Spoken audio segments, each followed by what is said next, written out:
Bonjour et bienvenue à notre étude de la leçon de l'école du sabbat. La leçon 7, tirée du questionnaire adulte de l'école du sabbat du premier trimestre 2026, qui a pour titre Unir le ciel et la terre, Christ dans Philippiens et Colossiens. La leçon 7 a pour titre Une citoyenneté céleste. Une citoyenneté céleste. Le verset mémorisé nous dit Ne vous inquiétez de rien, mais en tout, par la prière et la supplication, avec des actions de grâce, faites connaître à Dieu vos demandes. Philippiens 4, verset 6. Nous reprenons le verset mémorisé. Ne vous inquiétez de rien, mais en tout, par la prière et la supplication, avec des actions de grâce, faites connaître à Dieu vos demandes. Philippiens 4, verset 6. Nous plongeons nos regards maintenant à la partie de lundi qui a pour titre Tenez ferme dans le Seigneur. Tenez ferme dans le Seigneur. Nous sommes invités ici à lire dans Philippiens 3, versets 20 et 21.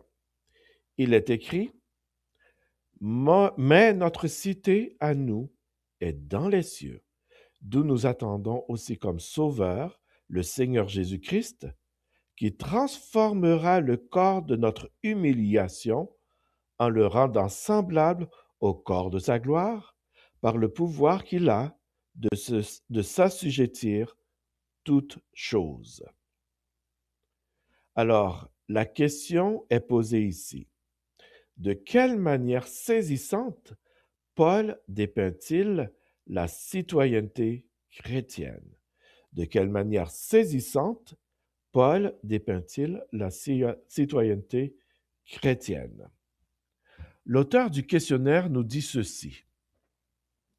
Contrairement aux ennemis de la croix, qui ne pensent qu'aux choses de la terre et qui n'ont pas de Dieu plus grand que leur ventre, selon ce que nous lisons dans Philippiens 3, verset 19, leur fin sera la perdition, ils ont pour Dieu leur ventre, ils mettent leur gloire dans ce qui fait leur honte, ils ne pensent qu'aux choses de la terre. Alors la citoyenneté chrétienne se trouve au ciel et notre chef est Jésus-Christ en personne.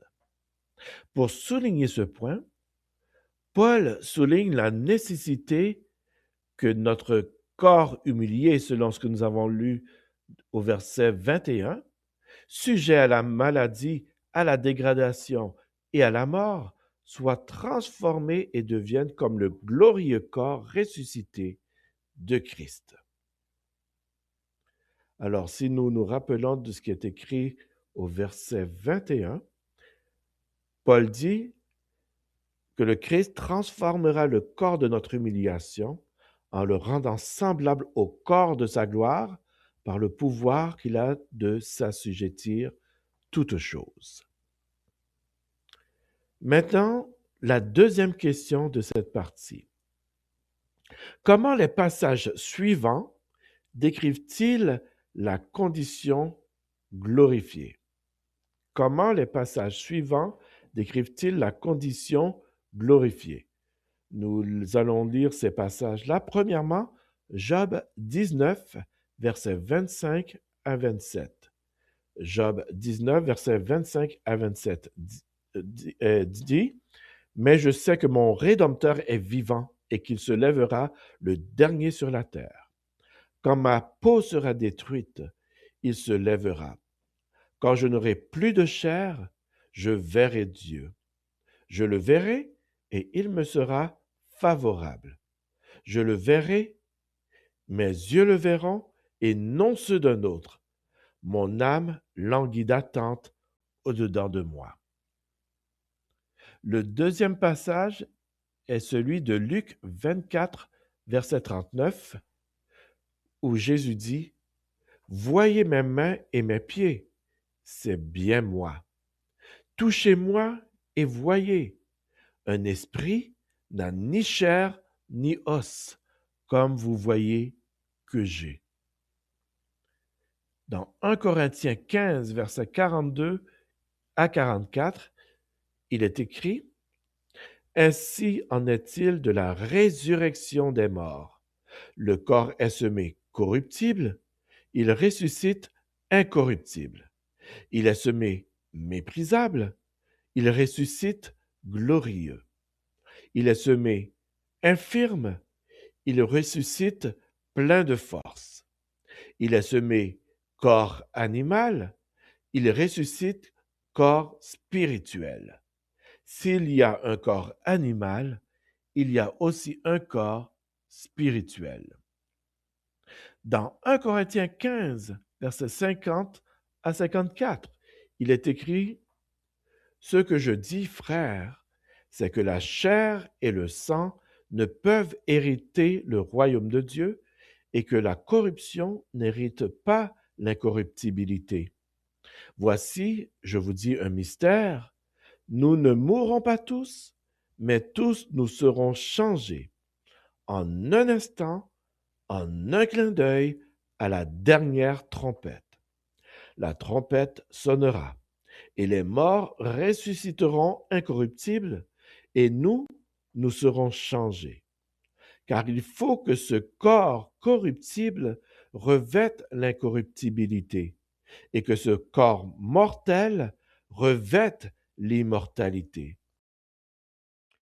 Lorsque ce corps corruptible aura revêtu l'incorruptibilité, et que ce corps mortel aura revêtu l'immortalité, alors s'accomplira la parole qui est écrite: la mort a été engloutie dans la victoire. Et dans Colossiens 3, verset 4, il est écrit: Quand Christ, votre vie, paraîtra, alors vous paraîtrez aussi avec lui dans la gloire. Alors la question est: comment les passages suivants décrivent-ils la condition glorifiée? L'auteur du questionnaire nous dit: à la fin, grâce à Jésus, la mort, le dernier ennemi, sera détruit. Selon 1 Corinthiens 15, verset 26, où il est écrit: le dernier ennemi qui sera détruit, c'est la mort. C'est notre espérance suprême, la promesse ultime que nous avons reçue en Jésus. Ce sera non seulement la fin de la mort, mais nous aurons un corps complètement renouvelé, un corps glorieux. Philippiens 3, verset 21. Dans un livre sur la manière de trouver le salut sans Dieu, qui prétendait un peu bêtement que vaincre sa peur de la mort, c'est cela le salut, Luc Ferry admet que le christianisme nous permet non seulement de transcender la peur de la mort, mais également de vaincre la mort elle-même. Et en faisant cela sur le plan de l'identité individuelle, plutôt que de l'anonymat ou de l'abstraction, il semble être la seule version qui propose une victoire véritablement définitive de l'immortalité personnelle sur notre condition de mortel. Encore une fois, selon Luc Ferry, dans son ouvrage A Brief History of Thought, ou en français, Une brève histoire de la pensée, New York HarperCollins, 2011, édition Kindle à la page 90. Quel aveu, surtout de la part d'un athée! Pour Paul, notre citoyenneté céleste inclut donc la promesse de la résurrection et la vie éternelle dans une existence totalement nouvelle que nous avons bien du mal à imaginer pour le moment. Alors maintenant, les questions de méditation. Premièrement, pourquoi la promesse de la vie éternelle est-elle si cruciale pour tout ce que nous croyons? Pourquoi la promesse de la vie éternelle est-elle si cruciale pour tout ce que nous croyons? Et deuxième question, parmi tout ce que le monde propose, qu'est-ce qui pourrait valoir la peine de renoncer à ce que Christ nous offre? Parmi tout ce que le monde propose, qu'est-ce qui pourrait valoir la peine de renoncer à ce que Christ nous offre? Telles sont les questions de méditation qui nous sont laissées ici. Nous vous invitons maintenant à entendre une réflexion sur cette partie de la leçon de cette semaine. On pense souvent à la citoyenneté comme à quelque chose de très concret, quelque chose qui est lié à un passeport, à une nation. Oui, une idée vraiment ancrée dans le sol, dans un territoire. C'est ça, on a une nationalité avec des droits, des devoirs, ici et maintenant. Mais imaginez si on nous disait qu'on a une sorte de double nationalité. Oh, c'est intéressant. Un passeport pour notre pays, oui, bien sûr, mais aussi un autre. Un autre qui serait en fait beaucoup plus important, qui définirait notre véritable identité et notre destination finale. D'accord. C'est un peu l'idée un peu dingue au cœur de notre discussion aujourd'hui. Qu'est-ce que ça veut dire, mais vraiment concrètement, d'avoir une citoyenneté céleste? La question est posée. Et pour explorer ça, on a un dossier assez fascinant sous les yeux. C'est un extrait d'un guide d'études daté du 9 février 2026. Qui s'intitule « Tenez ferme dans le Seigneur Exactement. Et ce guide, il s'attaque à des passages assez denses des lettres de l'apôtre Paul, notamment aux Philippiens et aux Colossiens. ». Des textes très riches. Notre mission, aujourd'hui, c'est de décortiquer ce concept. Est-ce que c'est juste une belle métaphore pour dire qu'il faut être une bonne personne, ou est-ce que ça cache quelque chose de beaucoup plus radical? J'imagine que la réponse est dans la deuxième option. On va voir que ça touche à notre condition humaine, à notre rapport à la mortalité, et surtout à une promesse de transformation qui est presque digne de la science-fiction. Alors allons-y. Allons-y. Le point de départ, c'est un passage de la lettre aux Philippiens, chapitre 3. Paul y dresse un portrait en noir et blanc, un contraste vraiment hyper frappant entre deux modes de vie. Oui, c'est très marqué. D'un côté, il utilise une expression très, très dure. Il parle des ennemis de la croix. Ça sonne un peu violent, dit comme ça. De qui parle-t-il, au juste? C'est une très bonne question. Parce qu'on pourrait croire qu'il parle de persécuteurs, d'opposants virulents. Mais en fait, le texte précise tout de suite. Ce sont des gens qui, je cite, ne pensent qu'aux choses de la terre. D'accord. Et dans le Dieu est leur ventre. Alors attention, il ne faut pas surinterpréter. Le mot ventre ici, ça ne condamne pas le plaisir de manger, évidemment. Ça symbolise une vie dont l'horizon est complètement bouché par le matériel. C'est une image. Voilà. Leurs désirs, leurs ambitions, leurs projets, tout s'arrête aux frontières du monde physique, du visible. Pour eux, c'est tout ce qui compte. C'est donc pas une question d'hostilité déclarée, mais plutôt une question d'orientation de vie, de perspective fondamentale. Leur citoyenneté, elle est 100% terrestre. C'est une distinction qui est cruciale. Donc ce n'est pas un jugement moral sur le plaisir, mais c'est plutôt une critique d'une vie où rien ne dépasse la satisfaction immédiate. C'est bien ça. C'est exactement ça. C'est une vision de l'existence sans aucune fenêtre ouverte sur autre chose. Et c'est là que le contraste de Paul devient puissant. Ah oui. Parce qu'il oppose à ce groupe une autre identité. Il dit « mais nous, notre citoyenneté est dans les cieux ». Et il utilise le présent. Il ne dit pas « sera ». Tout à fait, il dit « est ». C'est une réalité actuelle, présente. Et de cette citoyenneté découle une attente, celle de Jésus-Christ qui, dit le texte, transformera notre corps humilié. Notre corps humilié. L'expression est forte. On pourrait aussi traduire par « corps de misère ». Oui. On voit bien de quoi il parle. Hein. C'est notre corps actuel, celui qui vieillit, qui tombe malade, qui nous fait souffrir. Franchement, l'idée de ne plus avoir mal au dos ou d'avoir besoin de lunettes, c'est déjà une promesse assez séduisante. C'est un bon début. Mais j'imagine que Paul vise un peu plus haut que ça. Beaucoup plus haut. Et là, on touche vraiment au cœur de la promesse. Le texte dit que ce corps sera rendu semblable, non pas à un corps parfait un peu fantasmé, mais au corps glorieux du Christ ressuscité. D'accord. Et là, on entre dans une autre dimension. Il ne s'agit pas de réparer le corps actuel, de lui faire un lifting en quelque sorte. Il s'agit d'une métamorphose complète, une mise à jour radicale. C'est une transformation de nature, pas seulement d'apparence. D'accord. Mais un corps glorieux, ça ressemble à quoi? C'est le genre de concept qui peut vite devenir très abstrait, très très flou. Est-ce qu'on devient une sorte de fantôme lumineux, une pure énergie, ou est-ce que c'est encore nous? C'est la question que tout le monde se pose et heureusement, les sources nous donnent quelques pistes. On nous renvoie vers plusieurs textes. Il y a une référence au livre de Job, à la lettre aux Colossiens, mais il y a surtout 2 passages qui sont particulièrement éclairants. Lesquels? Un récit dans l'évangile de Luc et un long développement de Paul dans sa première lettre aux Corinthiens. Ah, ça m'intéresse. Commençons par Luc. Qu'est-ce qu'on y apprend de concret?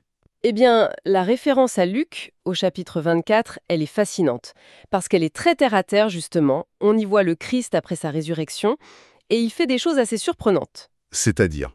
D'un côté, il insiste sur sa physicalité. Il invite les disciples à le toucher, il leur montre ses mains, ses pieds, il mange même un morceau de poisson devant eux. Pour prouver qu'il n'est pas un esprit. Exactement, pour prouver que c'est un corps solide, tangible. Donc, pas un fantôme. D'accord, donc pas un fantôme. Pas du tout. Mais, et c'est là que ça devient paradoxal, ce même corps, bien physique, peut apparaître et disparaître soudainement. Il peut traverser des portes closes pour rejoindre ses disciples. Ah oui, Ça nous donne une image de ce que ce corps glorieux pourrait être. À la fois reconnaissable, personnel, c'est bien lui, mais en même temps, il est affranchi des limites physiques, des lois de la nature telles que nous les connaissons. Il est à la fois matériel et plus que matériel. c'est une idée vertigineuse. Un corps qui est bien le nôtre, mais avec, disons, de nouvelles capacités. Et qu'est-ce que la lettre aux Corinthiens ajoute à ça? Le guide d'études dit que c'est un passage clé. C'est le développement théologique le plus complet qu'on ait sur le sujet. C'est au chapitre 15. Paul y affronte directement le scepticisme de ceux qui disent que la résurrection, c'est impossible. Et il utilise une analogie brillante, celle de la graine. La graine. Il dit quand tu sèmes un grain de blé, ce que tu mets en terre, ce n'est pas la plante qui va pousser. Tu sèmes un corps nu et Dieu lui donne la forme qu'il a voulu. C'est la même chose pour la résurrection.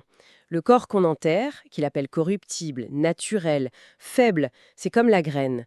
Et le corps qui ressuscitera sera comme la plante, incorruptible, spirituel, glorieux. C'est le même individu, mais dans un état d'existence radicalement différent. J'aime beaucoup cette image de la graine. Ça veut dire qu'il y a à la fois une continuité, c'est bien la même plante, et en même temps une discontinuité, une transformation totale. C'est exactement ça.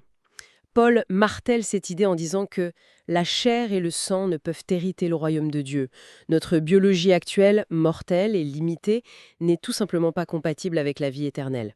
Il faut une mise à niveau. Une mise à niveau, j'aime bien le terme. Et il conclut ce chapitre par un véritable cri de victoire. Il affirme que le plan final, c'est la destruction de la mort elle-même, qu'il qualifie de dernier ennemi. Le dernier ennemi. Voilà. L'espérance suprême, ce n'est donc pas de survivre à la mort, c'est de l'avoir anéanti et de recevoir ce corps entièrement renouvelé. C'est ça l'héritage qui est attaché à la citoyenneté céleste. C'est une promesse d'une ambition folle. Et ce qui est incroyable, c'est de voir comment cette idée est perçue de l'extérieur, et c'est là que la source nous réserve une vraie surprise. Ah oui, On a une citation, non pas d'un théologien, mais d'un philosophe français, Luc Ferry, qui est connu pour son athéisme. Et pourtant, en analysant le christianisme dans son livre Une brève histoire de la pensée, regardez ce qu'il écrit. Je cite. j'écoute. Elle nous permet non seulement de transcender la peur de la mort, mais également de vaincre la mort elle-même. Et en faisant cela sur le plan de l'identité individuelle, plutôt que de l'anonymat ou de l'abstraction, il semble être la seule version qui propose une victoire véritablement définitive de l'immortalité personnelle sur notre condition de mortel. Ce qui me frappe vraiment dans son analyse, c'est sa lucidité. Venant d'un penseur qui ne partage pas du tout cette foi, c'est un constat puissant. Il met le doigt sur 2 aspects qui rendent cette promesse unique. Le premier? Le premier, c'est qu'il a compris qu'il ne s'agit pas d'une sorte de psychothérapie pour mieux vivre avec l'idée de la mort. Ce n'est pas juste « n'ayez pas peur, tout ira bien ». Non, l'ambition est infiniment plus grande. Il s'agit de vaincre la mort elle-même. C'est une déclaration de guerre à la mortalité. C'est plus qu'une consolation, c'est une solution radicale. Et le deuxième point? Le deuxième point, et c'est peut-être le plus important qu'il souligne, c'est cette notion d'identité individuelle. C'est essentiel. Pourquoi? Beaucoup de philosophies ou de religions parlent d'immortalité, mais c'est souvent une immortalité impersonnelle. L'âme se fond dans un grand tout, on se dissout dans l'énergie cosmique, ou alors on entre dans un cycle de réincarnation où le moi, tel qu'on le connaît, il finit par s'effacer. D'accord, on perd son identité. Voilà. Ce que Ferry identifie comme absolument unique dans la promesse chrétienne, c'est que c'est vous, en tant qu'individu, avec votre histoire, vos souvenirs, votre conscience, c'est cette personne-là qui est promise à cette vie nouvelle. La personne n'est pas effacée, elle est glorifiée. C'est pour ça qu'il parle d'une victoire de l'immortalité personnelle. C'est fou quand on y pense. On dirait presque qu'il décrit une sorte de transhumanisme spirituel. C'est une bonne image. Cette quête très moderne de vouloir augmenter l'humain, de vaincre la maladie et la mort grâce à la technologie, peut-être de télécharger sa conscience un jour. On retrouve cette même aspiration fondamentale dans un texte qui a 2000 ans. Mais la solution proposée est d'une nature complètement différente. C'est une excellente analogie. C'est la même quête, oui, mais la réponse est théologique, pas technologique. La promesse n'est pas de prolonger indéfiniment la vie de notre corps actuel, qui est par nature corruptible, mais de le remplacer par un modèle, si on peut dire, incorruptible. D'accord. On a le texte de Paul, on a les éclairages de Luc, des Corinthiens, et on a même l'analyse d'un philosophe athée. Si on essaie de mettre tout ça ensemble, quelle est la vision globale qui en ressort pour celui qui croit à cette citoyenneté céleste aujourd'hui ? La vision globale, c'est que cette citoyenneté, ce n'est pas un titre honorifique ou un concept abstrait. C'est une nouvelle carte d'identité qui change tout, ici et maintenant. Elle ancre le croyant dans une espérance qui n'est pas vague, mais qui a un contenu très précis, la résurrection personnelle dans un corps transformé. Et ça a des conséquences pratiques. Ah oui, logiquement, cette perspective redéfinit complètement les priorités. Si votre destination finale, votre héritage sont si immenses, l'attrait des choses de la terre, comme dit Paul, perd de sa force. Ce n'est pas qu'elles deviennent mauvaises, mais elles ne sont plus l'essentiel. L'horizon s'est déplacé de la fin de la vie terrestre à l'aube de la vie éternelle. Donc si je résume l'idée la plus contre-intuitive et la plus folle ici, la promesse chrétienne n'est pas une simple consolation face à la mort. C'est une proposition de mise à jour radicale de notre système d'exploitation corporelle, C'est ça. tout en garantissant la sauvegarde et la glorification de notre disque dur personnel, nos souvenirs, notre conscience, notre identité. C'est ça qui la rend unique, et c'est ce qui frappe un observateur extérieur comme Luc Ferry. C'est une synthèse parfaite. L'idée de citoyenneté céleste est indissociable de cette promesse de transformation physique et existentielle. Ce n'est pas une allégorie pour dire « soyez une personne spirituelle ». Non, c'est l'affirmation que la structure même de notre être, notre corps mortel, sera un jour refaite sur le modèle du Christ ressuscité, gagnant une victoire totale et définitive sur la dégradation et la mort. C'est un concept d'une telle puissance, d'une telle singularité, qu'il force le respect et même l'admiration chez ceux qui le regardent de l'extérieur. Et tout ça nous laisse avec une dernière pensée, une question pour la route, qui est inspirée par la méditation que propose La Source. Toute cette discussion sur une promesse aussi démesurée, aussi radicale, soulève forcément une interrogation sur nos propres vies. Forcément. Face à la perspective d'une version 2.0 de nous-mêmes, éternelle et glorifiée, une version qui conserve notre identité tout en la magnifiant, qu'est-ce qui, dans tout ce que notre version 1.0 peut accumuler ou expérimenter, le succès, la richesse, le pouvoir, les plaisirs, qu'est-ce qui peut vraiment rivaliser en termes de valeur ? C'est une question qui, je crois, ne demande pas une réponse immédiate, mais qui interroge profondément ce sur quoi on choisit, chacun, de fonder son espérance. Nous vous remercions d'avoir participé à notre leçon de l'école du sabbat pour aujourd'hui. Nous espérons que vous avez été bénis. Nous vous donnons rendez-vous à demain pour une autre étude de la leçon de l'école du sabbat. D'ici là, que Dieu vous bénisse.